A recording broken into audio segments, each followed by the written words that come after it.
sempre o que me surpreende profundamente na história de Roma é sempre a dicotomia entre direito e guerra, né? Por direito, entenda de forma ampla, transbordando na própria política e no direito administrativo, né? Frequentemente vocês vão ver até no YouTube que o pessoal dos canais mais populares de história fala meramente das partes curiosas, né, da história, fala meramente da guerra, né? Como os romanos faziam isso? Como os romanos faziam aquilo? Por que o Império Romano assim? Por que o Império Romano assado? Essa parte realmente, ela, apesar de ser de curiosidade, ser boa para um veículo de massa, como é o YouTube, ainda que um pouco decadente, essa parte é um pouco superficial. Esse canal surgiu da necessidade de ir a fundo, né? Ir a fundo e falar para um público realmente que quer conhecer em profundidade. Porque frequentemente se vê que a parte realmente jurídica e administrativa fica de lado, né? Então, a gente acaba também, para consertar esse erro, focando muito na parte jurídica administrativa. Tanto é que o nome desse canal é História e Direito. O direito é um ponto muito, muito importante aqui, né? Muitas vezes a gente para, né, de falar de história e vem falar das leis, né, e das leis atuais. Porque eu tenho certeza para vocês, exceto pelo fato do Brasil ter sido criado por Portugal, a influência romana nesse ponto para aí. Porém, as leis que nós vivemos hoje são leis que vêm do direito romano. Então, essas leis ainda agem sobre mim muito mais do que a própria história, realmente, que eu trago, por exemplo, agora falando uma língua neolatina, né, derivada do latim, ainda que rigorosamente a quase 6.000 milhas náuticas da cidade de Roma e depois de 2.500 anos da época da República Romana. Mas, de qualquer forma, esta é uma aula muito interessante porque vai acontecer um fenômeno gravíssimo na República Romana, gravíssimo mesmo, que é o assassinato de um tribuno da plebe. Os tribunos da plebe eram sacrossantos, os tribunos da plebe eram sagrados. O corpo dos tribunos da plebe eram invioláveis, né? Quem agredisse um tribuno da plebe seria maldito, né, pelos deuses. Porém, um tribuno da plebe, pasmem, né, ele é assassinado por volta do ano 470 a.C. Para a gente ter uma ideia, a fundação da República Romana, que foi uma revolução aristocrática, até a criação dos tribunos da plebe, foi uma revolução plebeia, passaram-se mais ou menos, de maneira arredondada, 20 anos. Né? Usualmente 10 anos é o período para um ciclo histórico, político, dar certo. Então passou-se 2 ciclos realmente para os plebeus conseguirem dar a revolução em cima da revolução dos patrícios. Praticamente mais 20 anos aconteceu, vamos dizer assim, uma revolução criminosa, que foi uma reação ao poder tribunício, que foi o assassinato de um tribuno da plebe, né? Ou seja, uma reação de realpolitik, né? De política real, mostrando realmente que os preconceitos de religião e a defesa que a religião fazia do direito antigo já estavam começando a ser deixados de lado. E por que houve esse assassinato? Porque todo poder que não é exercido, ele some. Uma lei praticamente da história é que o poder, ele sempre aumenta, ele sempre busca aumentar até atingir a máxima extensão possível, até enfrentar as forças da sociedade que detenham eles. O poder dos tribunos começou a crescer tanto que eles estavam oprimindo cônsules, né? A gente viu, né, nesse caso da aula passada, que ex-cônsules eram levados, né, eram citados e processados em praça pública pelos tribunos, apesar de não formalmente judiciários. O poder judiciário nessa época estava na mão dos reis, com a república passou para os cônsules, né? Poderes reais ainda estavam começando a sair um pouquinho do cônsul, né? A gente já viu que já tinha saído o Pontifex Maximus e o Rex Sacrorum, mas o cônsul ainda tinha muitos poderes, né? Um dos poderes que o cônsul tinha, que era do rei, era de fazer o censo, né? Contar os cidadãos. Mas o cônsul tinha o poder de julgar. E os tribunos estavam julgando os que julgavam após terminado o cargo. Então o poder tribunício cresceu de uma forma tal, realmente, que ele teve que enfrentar uma resistência. E a resistência foi feita da maneira mais brutal possível, e foi o assassinato de um tribuno, mostrando que os tribunos tinham realmente que se integrar naquela estrutura de poder real realmente, e que eles não eram ilimitados. Né? O assassinato do tribuno da plebe provocou um efeito no direito, que realmente foi a criação da Lex Volera, a Lex Volera Publicia, que foi uma reação também da plebe ao próprio ferimento, né, de um tribuno da plebe. Mas, como eu falei, há uma dicotomia entre o direito e a história. Houve realmente uma vitória militar muito significativa. O cônsul Valério Publícola, né, era já da família do Valério Publícola, famoso da Lex Valéria, né, ele tem uma vitória realmente acachapante sobre os veienses, né? Na aulas passadas a gente viu que os veienses chegaram a cercar Roma e quase subjugar Roma pela fome. E houve grandes derrotas militares dos romanos para os veienses, né? Como a derrota do Menênio Lanato Agripa, filho do Agripa que pacificou a plebe, e o desastre que foi a Batalha de Cremera, com a destruição do exército dos 300 Fábios, né? Mas o cônsul Valério realmente ele consegue dar a volta por cima, ele ataca a coalizão entre sabinos e etruscos e tem uma vitória acachapante sobre os etruscos, a ponto de fazer os etruscos recuarem até Veios e os etruscos ficarem apavorados, ficarem por pouco da cidade de Veios ser tomada. Obviamente Roma não iria conseguir tomar Veios naquela época porque o exército romano não estava preparado para atacar uma cidade fortificada. E nesse mesmo interim, realmente, os volscos, velhos inimigos dos romanos desde a época do Coriolano, atacam os latinos, né? Mas os latinos conseguem se defender. E diz o Tito Livio que os romanos mandam o cônsul Nautilo para o território latino para que os latinos não se acostumassem a guerrear sem os romanos, né? Provocando talvez uma futura rebelião de aliados. No consulado seguinte, né, foram eleitos cônsules Fúrio Medulino e Manlio, e realmente a derrota dos veienses, né, continuou a gerar efeitos ao ponto que os veienses pedem uma trégua de 40 anos. Né? 40 anos é um número simbólico, né? 40 anos é o tempo de Israel no deserto, né? É o tempo da purga, né? Interessante os autores antigos colocarem isso uma trégua de 40 anos e os romanos aceitam com gosto, porque realmente eles foram vitoriosos nessa guerra contra Veios, né? Mas estavam praticamente às vésperas da derrota, né? Os veienses chegaram a cercar Roma. Os romanos aceitam essa trégua de 40 anos com muito gosto e muita satisfação. Pacificada a questão militar de Roma, vêm os tribunos, né? E começam a agitar pela lei agrária. É uma dicotomia dessa época que patrícios e plebeus só se pacificavam com o inimigo externo. Quando acabava o inimigo externo, eles brigavam entre si, né, na disputa de poder. E os tribunos fazem uma proposta, né, um projeto de lei de novo de reforma agrária para a divisão das terras do Estado para os plebeus. Parecia uma coisa muito justa e muito correta, mas lembrando que os patrícios arrendavam a muito baixo custo as terras do Estado, que o Estado romano tomava dos inimigos. Então, na prática, estava tirando terra dos patrícios, né? Apesar de nominalmente não ser dos patrícios, era uma ficção jurídica, né? Os patrícios usavam aquelas terras, porque o Senado era quem decidia a divisão de terras, e pagavam um arrendamento tão bobo para o Estado romano, que praticamente era um imposto territorial rural. Na prática, os patrícios tinham a posse daquelas terras, ainda que a propriedade fosse do Estado romano, né? Esse conceito do direito civil, que vem desde Prisca Zeras, né? Os tribunos começam a agitar o povo, né, na falta de inimigos externos para poder realmente exigir a reforma agrária. O sistema de calendário romano, durante toda a história de Roma, foi usar o nome dos cônsules. Né? Pelo menos os cônsules que iniciaram o ano, para a gente fica um pouquinho mais complicado, né? Porque nós não temos mais mandatos de um ano, né? Os mandatos são maiores na República Moderna, mas na Antiguidade um ano valia um mandato dos 2 cônsules. Então nós entramos no ano 473, consulado do Emílio Mamerco e do Vulpisco Júlio Iulo. Vai de novo a Genjúlia mostrando o ar da graça aí, né? E nesse ano realmente acontece um negócio estranho, realmente, que é o assassinato de um tribuno da plebe. A cidade está em paz, e um dos tribunos, né, o Cneu Genúcio, né, começa a agitar proposta de reforma agrária. Por quê? Porque, de fato, o Senado várias vezes a gente vê que ele decreta para os cônsules para fazerem a reforma agrária. Mas todo ano os cônsules enrolam, né? Assim como enrolavam também com a questão das dívidas. Então os cônsules enrolam, né? E os plebeus ficam vendidos, né? E o Cneu Genúcio, ele faz o seguinte, ele cita os cônsules do ano passado, né? Ele cita o Fúrio e o Manlio para se defenderem pelo crime de omissão, né? De novo, né? No direito antigo, a gente ficaria hoje em dúvida se hoje em dia chamaria de crime de responsabilidade ou que grosso modo seria, né? Na aula passada a gente discorreu sobre o Platão, que ele aventa que se as leis fossem perfeitas no Estado, você simplesmente poderia julgar o antigo mandatário pela sua obediência ou não àquelas leis. O próprio Platão comenta que isso não é possível. Muito bem, e o poder tribunício estava tal que ele queria julgar os ex-cônsules por um sistema jurídico que já tinha poucas leis positivadas, né?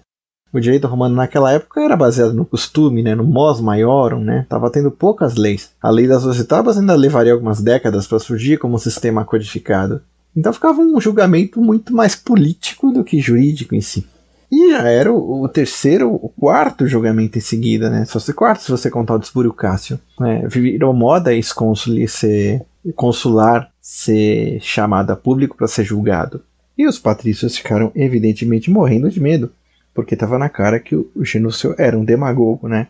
Os demagogos ficaram bem famosos na democracia ateniense, mas os tribunos da plebe na República Romana eram rigorosamente demagogos, né? Aqueles que falavam ao povo, falavam o que o povo queria ouvir. Os patrícios ficaram horrorizados, porque já era o terceiro ano seguido que consular ia ser julgado, estava virando uma tradição. Você entregava o mandato no outro ano você podia ser condenado à morte por um tribuno da plebe, e quem iria colocar interrupção no poder do tribuno da plebe? Lembrando que o poder ele tende sempre a aumentar, até que você realmente encontre resistências a eles. E os tribunos da plebe estavam deitando e rolando, né? Não havia nada, nenhuma estrutura de poder realmente que conseguiria deter os tribunos da plebe, justamente porque os tribunos da plebe eles eram imunes ao poder consular. O cônsul não podia tocar no tribuno da plebe pela lei sagrada. Fúrio e Mânlio foram citados, né, para ser julgados pelo povo. Os romanos eles não criaram o teatro. Quem criou o teatro, obviamente, foram os gregos, né? Mas os romanos sabiam um pouquinho de teatralidade. O Mânlio e o Fúrio, eles vão até o fórum em praça pública, todos andrajados, todos vestidos de farrapos, como se fossem suplicantes, ou se fossem doentes, leprosos, condenados à morte, e se dirigem ao povo e aos patrícios, dizendo, em outros termos, que não valia a pena mais ser cônsul. Porque você ia ser cônsul para quê? Para ser condenado no ano seguinte? Você ia ser cônsul para se lascar depois, ter que ser condenado à morte, ou exílio, ou multa? Para que ser cônsul? E que todas aquelas pompas do governo, né? O face, a cadeira curul, os litores, conduzir o exército, o paludamento militar, a possibilidade de triunfar e sacrificar a Júpiter Capitolino, colocar o prego no templo de Júpiter Lacial, né? Convocar o Senado e a comitia centuriata. Aquilo ali era besteira, aquilo ali era simplesmente uma pompa fúnebre, aquilo ali era oco, porque o cônsul não tinha mais poder nenhum, e você simplesmente chegava até o poder para tomar porrada depois no ano seguinte, quando entregava o cargo. O lawfare. Coisa que a gente vê no Brasil e nos Estados Unidos, realmente, perseguições a ex-presidentes, né? Perseguições terríveis, né? Inclusive com um grande apoio judiciário midiático. Não em casos de corrupção. Há casos de corrupção, sim. Mas a gente está vendo um abuso realmente, né? Não vamos falar muito porque vivemos tempos perigosos, né? Praticamente perseguição política a ex-presidentes. E você vê, isso aconteceu em 473 a.C., né? 25 séculos antes. Um dos objetivos desse curso, que não é feito para falar de história romana, de curiosidade, mas é feito para falar do direito e da estrutura política, é justamente abrir os olhos de vocês que vivem hoje em dia no Brasil e no mundo hoje em dia, para ver realmente que a situação não muda, né? Muda para ficar igual. E entendendo o que se passava naquela época numa sociedade mais simples, entender a sociedade atual. Então, o Mânlio e o Fúrio foram pro fórum, né, com teatralidade, mas eles não estavam errados. Para que ser cônsul? Para se lascar no ano seguinte? Para ser preso? Para ser morto? Para pagar multa? Então, melhor que os inimigos tomassem a cidade, né? Eles causam grande comoção no povo, né? Grande comoção, porque era verdade. Não havia o que dizer, era verdade. Você ser cônsul era simplesmente se expor a um terrível enfrentamento político. Da mesma maneira que hoje em dia ser presidente do Brasil, presidente dos Estados Unidos também é um negócio preocupante, porque mostra o quê? Mostra a dissolução interna da situação republicana e da estrutura do Estado. Então olhem para esses eventos, né, e vejam com preocupação os eventos que ocorrem hoje em dia no Brasil, Estados Unidos e no mundo, né. Muito bem, os patrícios ficam apavorados também, né. Eles já estavam, né, mas começam a se reunir e como nós vamos deter o poder tribunício, né. Havia aquela sugestão de jogar um tribuno contra o outro, mas nesse caso o Genúcio, um homem que depende só de si, é um homem muito poderoso, né. E o Genúcio era uma personalidade muito forte. Os outros tribunos, mesmo os aliados aos patrícios, né, os patrícios ainda tinham poder de influenciar a votação de tribunos, né, eles não estavam conseguindo deter o Genúcio, que era um demagogo, e os patrícios não sabiam o que fazer. Se reuniam, tinham medo de tudo, conspiravam, eles tentavam salvar os acusados, e o Tito Livio até fala, né, salvar a todo custo, né, por meios legais e ilegais, né. A gente tem a expressão per facet nefas. Então, os patrícios querem livrar o Mânlio e o Fúrio, de qualquer jeito, por bem ou por mal, ou nas próprias palavras do Tito Livio, iuri an iniuria, né? No direito ou fora do direito, na lei ou fora da lei, livrar a cara deles por bem ou por mal. da mesma maneira que a gente vê acontecendo. Aconteceu no Brasil, grandes operações do passado foram livradas à cara dos acusados por bem ou por mal, é mais por mal do que por bem, né? Enfim, vivemos momentos perigosos, não podemos falar muito. É uma pena, né? Como dizia o próprio Cícero, né? Que novo direito é esse que vemos no fórum, né? Vamos ficar quietinho, que nós vivemos numa época perigosa. Então, realmente, chegou o dia do julgamento, todo mundo esperando o Genúcio aparecer, e cadê o Genúcio? Cadê o Genúcio? O Genúcio deve vir, ele ia ser o grande acusador, e cadê ele? Será que ele traiu a gente? Já havia no passado casos realmente de tribunos que se bandeavam os patrícios, né? Será que foi tudo uma psyop para enganar os plebeus? Será que foi tudo uma armação? Né? Será que o Genúcio foi comprado? Cadê o Genúcio? Cadê o Genúcio? Cadê o Genúcio? Vão até a casa dele e encontram ele morto na cama. Dionísio Helicarnasso, apesar de usualmente ser um historiador um pouquinho mais malicioso e não passa pano para os romanos, dessa vez parece que ele passa. Ele fala que não encontram sinal de ferro, sinal de estrangulamento, nem sinal de veneno na casa. Morreu na cama mesmo. E atribuem isso a um castigo divino contra ele, né? Já o Tito Livio, que em geral é o de passapano, né? É o que acaba deixando os romanos melhores na fita, né? Mais bonitos na história, não. Ele usa o termo nocia, né? Nocia, né? Da onde vem a palavra nocivo, né? Crime. Ele realmente fala abertamente que houve um crime e que os patrícios se felicitavam e nem escondiam a cumplicidade nele nesse crime, né? Como é que morreu Genúcio? Não se sabe, não se fala. Pode ter sido envenenado, uma pancada na cabeça, né? Provavelmente um crime que não deixou marcas, né? Estrangulado não pareceu, pelo que disse o Dionísio, né? Talvez uma pancada na cabeça.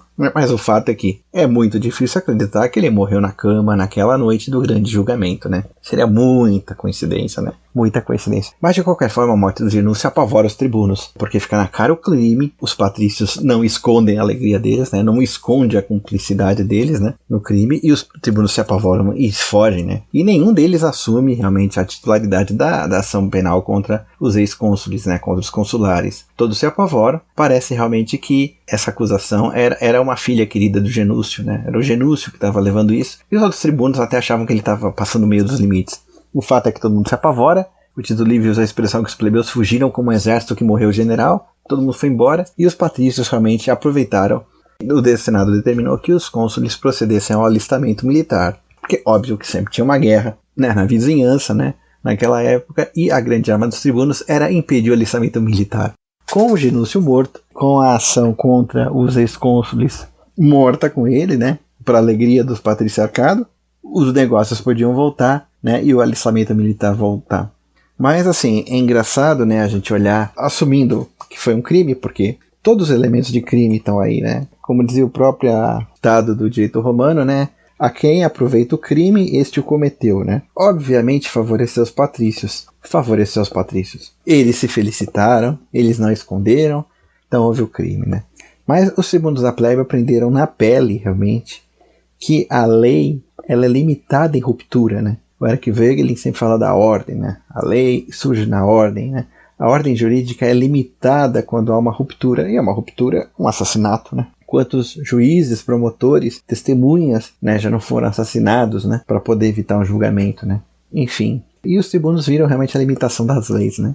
A limitação da lei sagrada. Empurrar os patrícios a um limite tal, que os patrícios admitiram entrar na ilegalidade. Porque em termos de motivação do ato jurídico, a motivação dos tribunos era viciada. Reparem, havia um formalismo de legalidade na ação dos tribunos, mas a motivação deles estava viciada. Então isso fazia o que? O ato jurídico ser anulável, né? Da mesma maneira a gente vê hoje em dia no Brasil, né?